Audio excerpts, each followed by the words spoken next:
Hello everyone and welcome back to another video. The subject of today's kind of show and tell is going to be a little longer because I kind of want to talk about containers from start to finish, and there are some things that I want to go further in detail about, and other things I'm just going to gloss over. But generally speaking, there's a lot to be said in today's video, so buckle up. But before we begin, as is tradition, I would like to ask each and every one of you to consider enabling ads so that it will help me grow the channel and I can bring you more content. Thank you. So, with regards to the subject of containers and getting things done, I there have been a couple of things that I've been looking into. I found a couple of things that were kind of disappointing to know, and basically, once you set up a container, you just let it be. You don't do anything to the underlying operating system, so no updates, no nothing, because it essentially just breaks compatibility. So here's kind of what I'm talking. So I did run a couple of containers to test it. It's been maybe 2 weeks now, give or take, that I've been testing back and forth, different functionalities, different combinations of software, and it's been, I don't want to say disappointing, because I was kind of alluding to that at some point, but it definitely wasn't very inspiring. So, um in the previous video we talked about how containers can serve a very service centric purpose, and as long as you have one, it's great, it works fine, and you don't have to dedicate as much resources because it shares the kernel with the underlying system if it's unprivileged. If it's privileged, it's a little bit more restrictive, which is not the end of the world. Depending on what the purpose of the container is, you could potentially get away with it. So let's talk about something that's a little bit more involved and a little bit more required. Like, for example, let's set up a MySQL database server.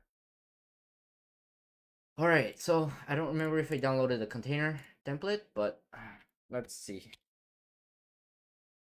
Oh, I didn't. So let's go ahead and download it. Okay, so our little container template has been downloaded. Let's go ahead and deploy it. So we're going to create a new container.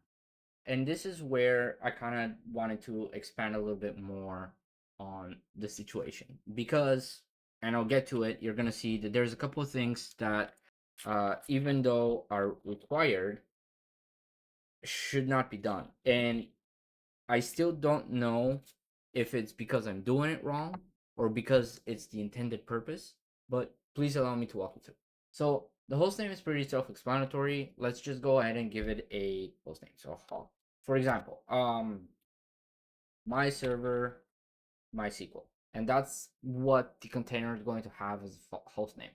So I get rid of nesting because there's not going to be any additional virtualization, or nothing that's going to be hosted in the container that requires um, pass through, what's it called, virtualization technologies from CPU. So we're going to leave it at that, and we're going to leave it as an unprivileged container because we wanted to have as much access to the underlying operating system as it can. Into the password field, we're just gonna put our good old reliable password 123. Okay, fantastic. And then under templates, we're going to select MySQL.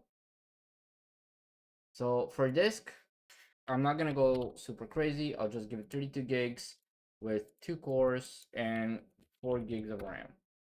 Nothing overly exciting. And I'm going to put it on to my link aggregated interface. Once that's done, proceed onward to the next tab. Now, this is where it kind of gets interesting. If you want your domain to have an FQDN, okay, and if your domain name is not propagated by your routing platform, this is where you're going to input it. And let's say, for example, that your domain is not propagated by your router, your firewall. So let's just go ahead and say hog data services, and our DNS server is our gateway, which is fine, can be done. Then we're going to start it after we create our little container. For the most part, if it doesn't take too long, I am going to try to keep it running just so that you guys can see the process that I'm going through. So task okay, and we can go ahead and close this. So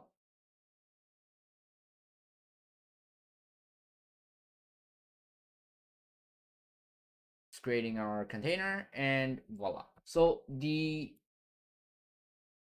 domain, or sorry, the host name that we put um into the pop-up window is always going to be our host name. If we try to change it with system control, it's not gonna let us do it. So let's go ahead and log in with our root username. Also, another thing to note is that due to the container being created out of a template, there is no secondary user. You just log in with the root user, and then the password that you set into the wizard is what you're getting into. So go ahead, and we're going to create the password for our accounts. So password 123, password 123, and then remote ABC 123. Oh, okay. So ABCD1. Exclamation point. ABCD1, 2, 3, 4. Exclamation point. It's gonna prompt you. Do you wanna initialize hub services? We're gonna skip on that, and we're not gonna worry about notification and critical service. So this is where a lot of this is the step that I had to eliminate to get rid of a lot of the mistake I was making. If you, or sorry, when you get to this window, skip security updates. I know it goes against every fiber of my body to say this, but updating the appliance breaks it. So skip the security updates. And then you're going to be given your IPs, additional ports, so on and so forth. So let's go ahead and log in to our, what was it? Is it 58? 58. And go log into our MySQL GUI. Control panel. Okay.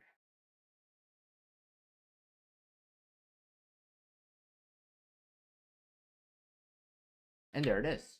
Add miner. So click on add miner, and that's gonna prompt you to log in. And here you're gonna select add miner with the add miner password. Whoops.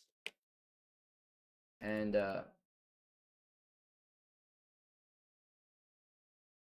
oh, add miner. Sorry. There we go. So it's gonna give you details. Now you can create databases, you can create other users, so on and so forth, right? Everything is working as it should. So let's go ahead and log out of this now. Where's the logout button?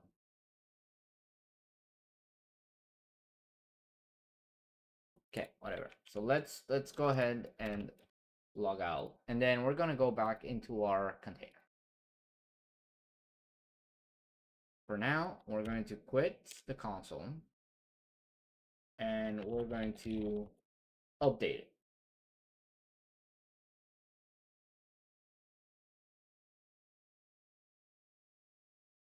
So I'm doing a distribution upgrade, which is going to apply all of the updates that are available.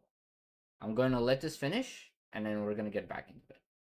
All right, so during the installation process, there's going to be a couple of prompts that are going to be pinging you, or sorry, they're going to be asking for your input regarding some of the configurations that have changed between what is currently deployed onto the container and what is in the update.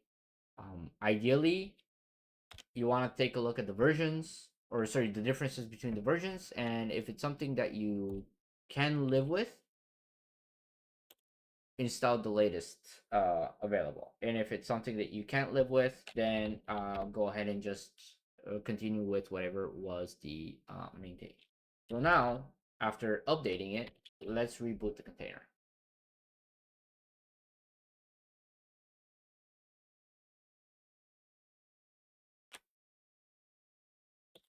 So container has been rebooted.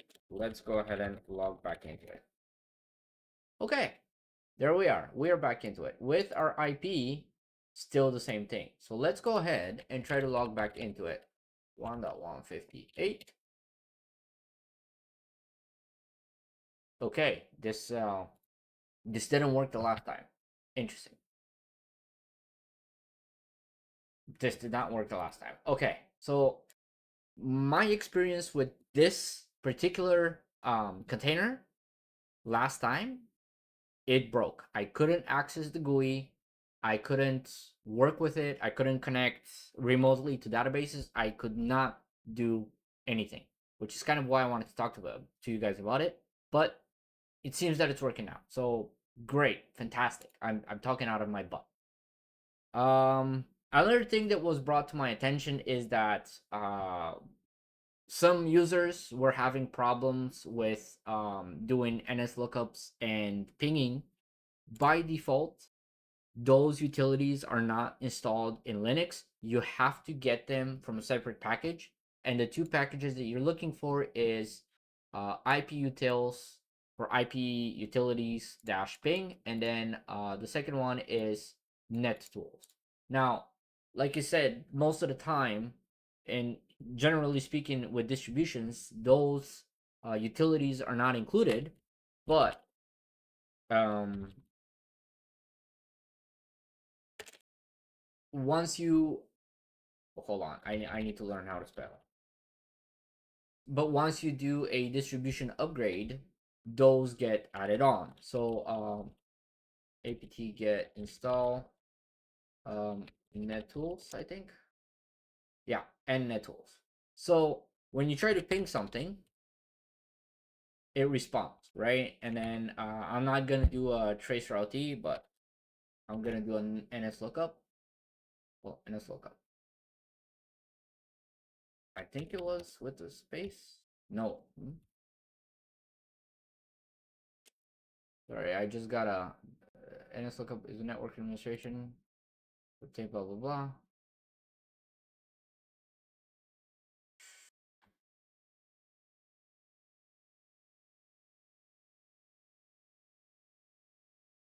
Okay. Oh, I need the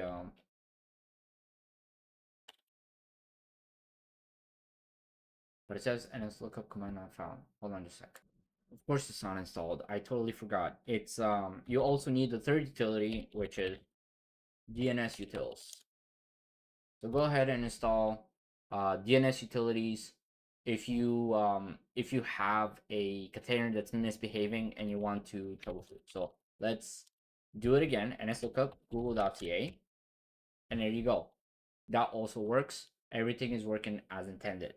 Now, if you do end up having issues with it, just make sure that you find a way to install the required utilities. So iputils ping for ping, nettools, and DNS tools.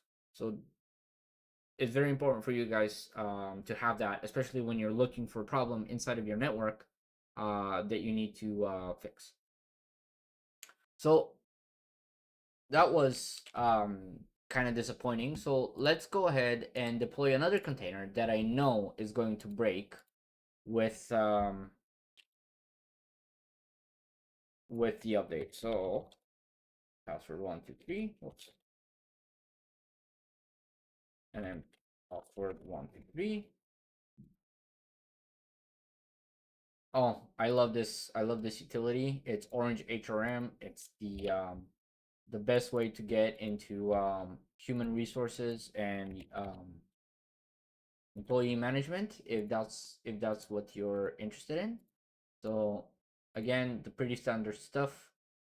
And my domain is again we're gonna put hawkdata.services 192.168.1.1, and then we're going to confirm that, and then we're gonna start after creation.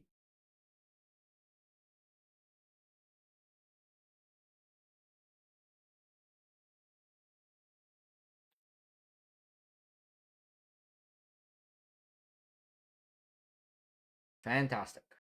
So as you can see, I already have the OpenHRM container deployed in my network that I was doing some other testing with it, and it kept breaking. So I don't know. I hope that I can get the desired result for you guys, so that you can just take a look and observe of kind of the frustration that I've been going through with inconsistent results. So passwords, hold on. Password 123, password 123, and orange HRM admin. So password, password. Okay, fantastic.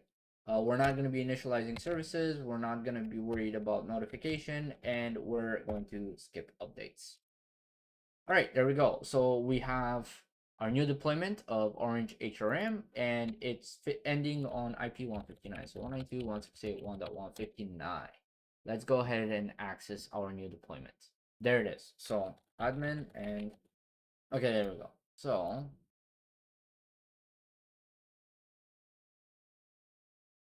password 131. Sorry, I'm a little apparently dyslexic, but whatever. Warning. Let's go ahead and save it. Okay, so admin, and then we're going to log in with our password. So here it is, Orange HRM. It is working. It's a little outdated. It's only version 5.5, which is fine, right? That's not what we're judging today. However, there is the proof that our little deployment is working. So now let's go ahead and quit this. We're gonna clear apt-get update and apt-get this upgrade. And then as soon as this is done, we'll get back into it. All right, here we are again at the prompts.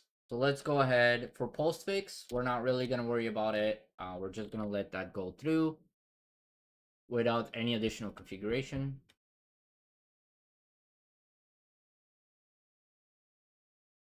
And I believe there was another one for PHP. But if not, then it's not the end of the world. Even better.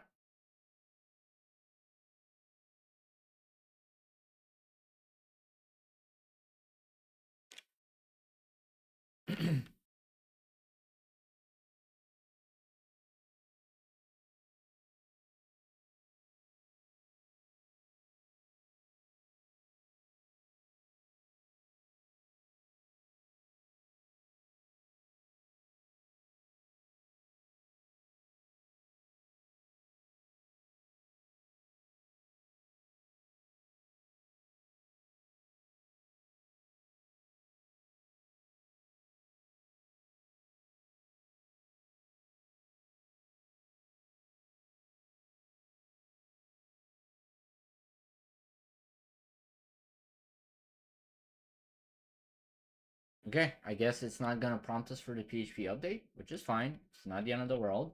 Um, it's just I thought it would.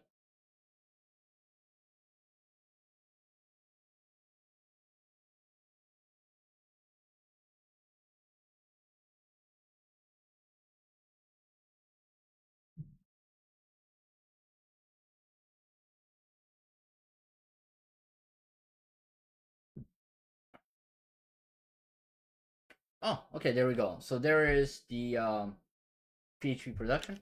So I I have already gone through like differences. Ideally I keep the one that works for me is the one that's already currently installed, and I'm not going through with the updated one.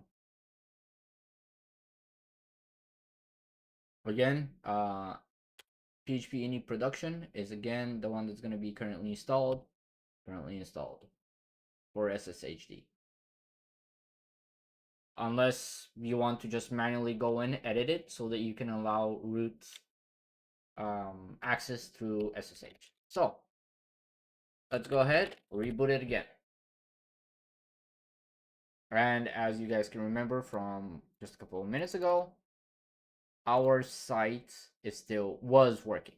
So now, okay, so let's reboot it the old-fashioned way.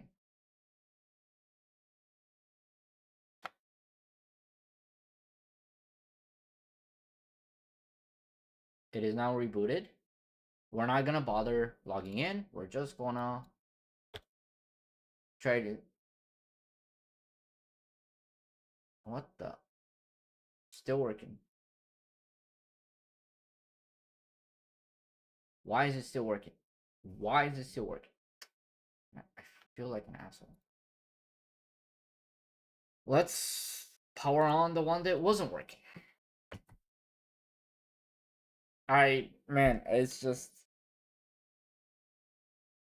I hate it. This is the type of inconsistencies that I was telling you guys about, because for the 2 weeks that I spent troubleshooting all of these problems, it kept crashing and it kept erroring out, and my sites were becoming unusable, and it became so annoying. And now that I'm actually making a video about it, everything is working the way it should. Like, it's so annoying. Okay, so Moodle is I started the Moodle one because it's I know that this one for sure it's is broken. So let's go ahead and run a quick apt-get update and apt-get distribution upgrade, just so you guys can see that there is no new updates that are pending install. And here is the address that we should be accessing our deployment from. So 192.168.1.50, 1.60, 1.60. Perfect. What? Brother. Brother. Oh man. What is going on? So frustrated. Anyway, so long story short, my containers kept being broken, kept becoming broken, sorry. And from when I was troubleshooting it, I had to come up to with the conclusion that something in the updates was breaking compatibility. Maybe a library was getting updated that, for example, the HTTP server was dependent on, or maybe I don't know, like the network manager was broken because of another update, or I don't know. I had a lot of theories, and but it was narrowed down to the container is broken after I run the update. The container is working if I don't update. And now it's the opposite. It works perfectly fine after I run the update. I am confused, to say the least. I'm sorry. I'm sorry. I am, like I said, I am confused, more so, and I'm frustrated that this is the result, because I've essentially wasted 2 weeks of my life trying to figure this out, and all I had to do was make a video to get everything to work. Okay. Well, I mean, in that case, it kind of simplifies the subject because we don't have to worry about this. I mean, everything just works fantastic.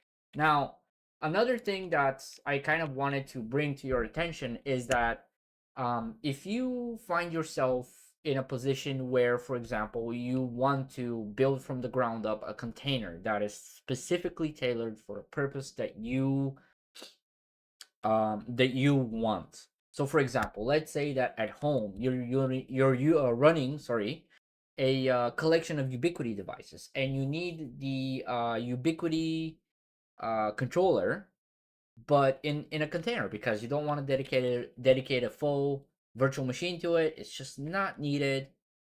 You could reallocate those resources to something else that you would need. So let's go ahead and just take a look at some of the other container templates. So you have uh container templates, which are just native, or sorry, let me backtrack, which are very basic, just operating system, quote unquote, operating system deployments, which don't have anything additional. So you have Alpine, Alma Linux, Arch Linux, CentOS, Debian. I've never personally worked with Dev1, but whatever.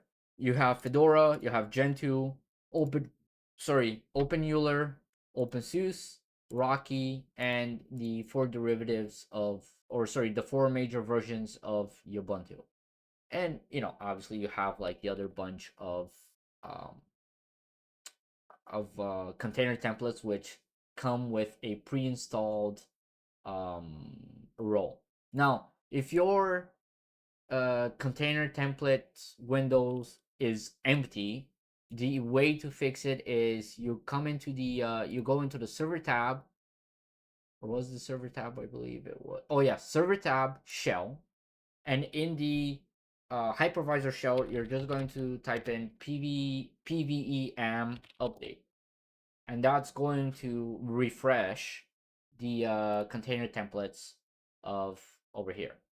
And then if you don't have it, just type in pvem update into your hypervisor shell, and this will populate. So on the subject of, say for example, you wanted to run a Ubiquiti controller, sadly there's no Ubiquiti controller pre-configured container. So let's go ahead and build ourselves one. So we're going to create a new container. We're going to get rid of the nesting, and we're going to leave the unprivileged because we wanted to get as much access to the underlying operating system as we can. And we're going to give it a name. So let's go with UB controller home, or whatever, right? Like it's just whatever you want it to be. Then password 123 exclamation point, password 123 exclamation point, and we are going to grab the latest Ubuntu, so 24.10. We're gonna give it 16 gigs of RAM, 2 CPU cores, and 4 gigs of RAM. Sorry, 16 gigs of storage. I think I might have said 16 gigs of RAM. I apologize. 2 cores and 4 gigs of RAM. Under networking, I'm going to attach it to my link aggregated interface. Now, this is something that I'm going to be covering into the Proxmox networking section of the videos when I get around to it. But essentially speaking, you would never have to put a VLAN tag here because more or less Proxmox's networking works kind of similarly to ESXi's networking. And as long as you can segregate a tunnel by the VLAN by the VLAN's ID from inside of the hypervisor, so in this case Proxmox, you don't have to worry about assigning a VLAN tag into the container creation um, like wizard. So go ahead and do that. Don't worry about VLAN. Assign it a bridge. Under DNS, obviously give it a domain name if you want, and a gateway, and go ahead and click on confirm. And we are logged in. So let's go ahead and get the IP address for it. So it's 161. Before we continue, we're gonna get an apt-get update, after which it's gonna be followed by an apt-get distribution upgrade. Again, the reason why I'm doing a distribution upgrade is because it's the highest, or sorry, the most complete update that you can do to your operating system, and it's just easier that way. It does all the software into it. So as soon as this update is done, I will get back to you guys. Okay, so updates have been performed. Let's go ahead and clear this, run it again, just so you guys can see that all like updates have been applied. and I'm gonna slap this on because it does help with compatibility and interaction between the hypervisor and the virtual machine. Oh, what?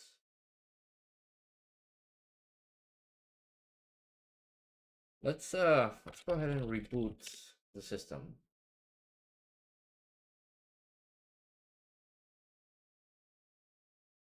This is a first for me.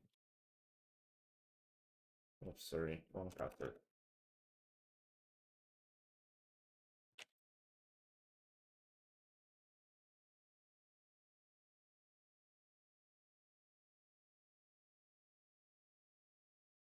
Ah, interesting. Okay, so very interesting.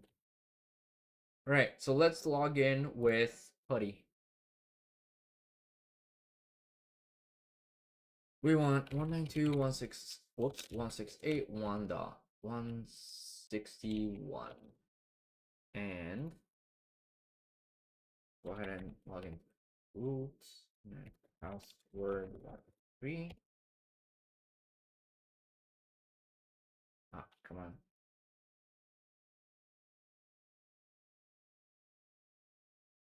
Oh, right. I have to do this.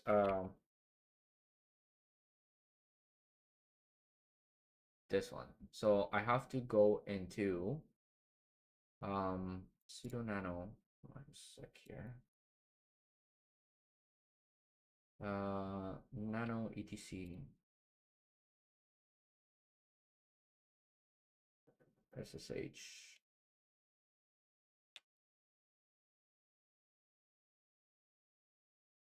big and where is it?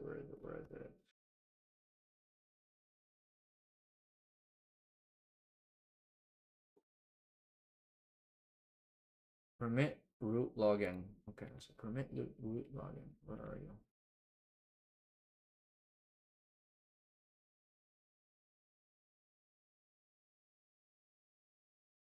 Not where are you? Permit empty password number.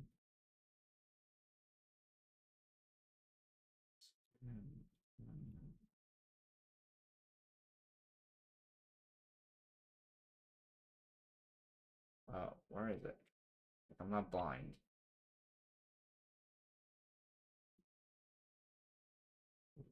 Control F. Permit root login. Oh, there we go. So we're gonna uncomment this, and we're going to change it to yes. By the way, this is extremely insecure. The only reason why I'm doing it is just so I can facilitate my work with Putty. Please do not do this on a production environment. All right, just to reiterate, please remember this is extremely, well, I wouldn't say dangerous, but it is extremely discouraged because it does allow root login through SSH, and you don't want that. The reason why I'm doing it again is to simplify the experience because I am gonna go log in through Putty, and second because this is a controlled environment, so I really don't care what's gonna happen. Like this is gonna get nuked immediately after, so it literally means nothing to me. So that being said, control S, control X, clear, and IP. IPA to see what the address is. So we are gonna go to 192.168.1.161 and voila, we're going to log in as root. Password 123.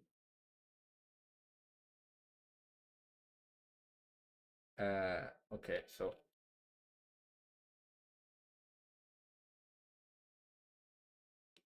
I know it's that. Okay, so just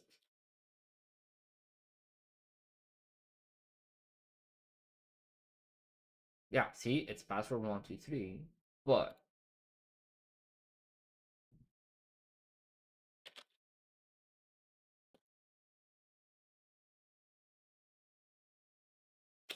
okay, whatever. Just it's fine. It's fine. I'm not angry. I'm just angry.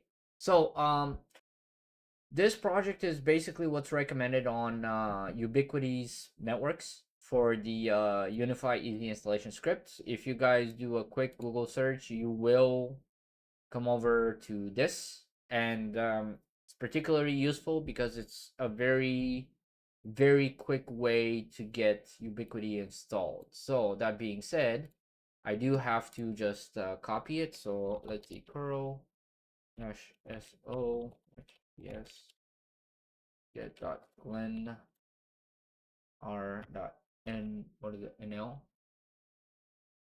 /unify install latest unify latest.sh and bash unify latest.sh. So that's, oh, again, I need to learn how to spell. It's curl, not cuddle.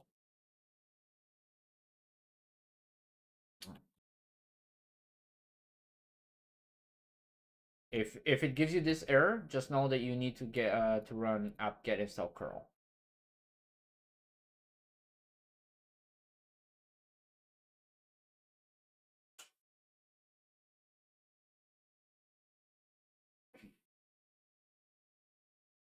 There, now it's installed. Let's go ahead and grab it.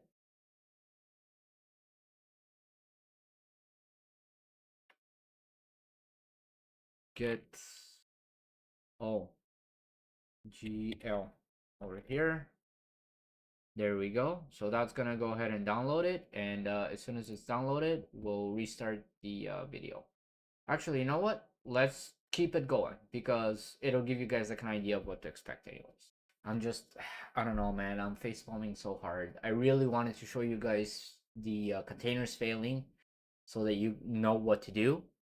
But, man, just everything works. Oh my god. It's fine. It's fine. I'm totally not disappointed or anything. Totally not disappointed. It's fine. Ugh, whatever. I'm over it. I am over it. So it hasn't frozen. We're just waiting on the installer to go through the motions. All right, this generates support file when failures. You know what? Yes, support the project.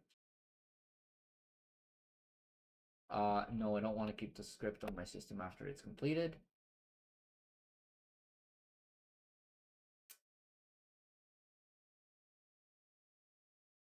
No.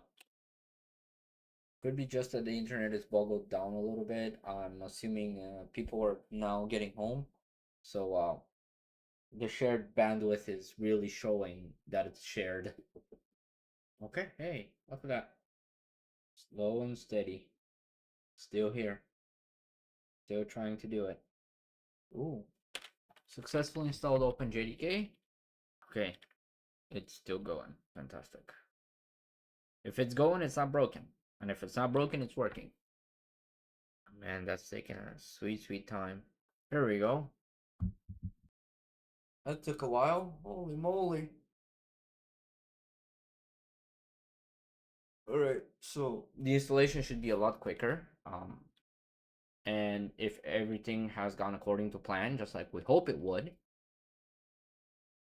then we should be able to just input the IP into our address bar, and we are going to be greeted by the Unify network application. It's just a matter of now that being said, hold on. So Unify, um,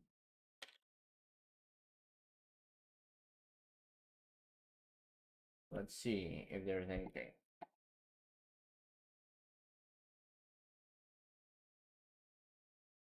Let's see if it is, because I don't remember. No default. It's asking. It sounds like you had installed it, then fully uninstall it. Blah blah blah. You've been to Gwen. Okay, so sort of backup. Okay.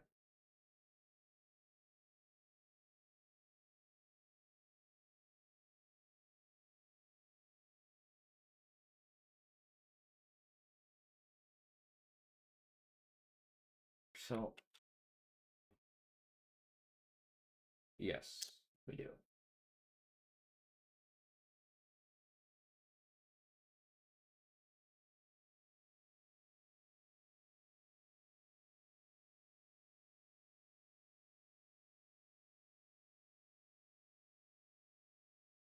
Okay, now address and colon 8443, and we are greeted with the potential risk, which is the self-signed certificate. Let's go ahead and set it up. Canada, yes, I agree. So, what do we call it?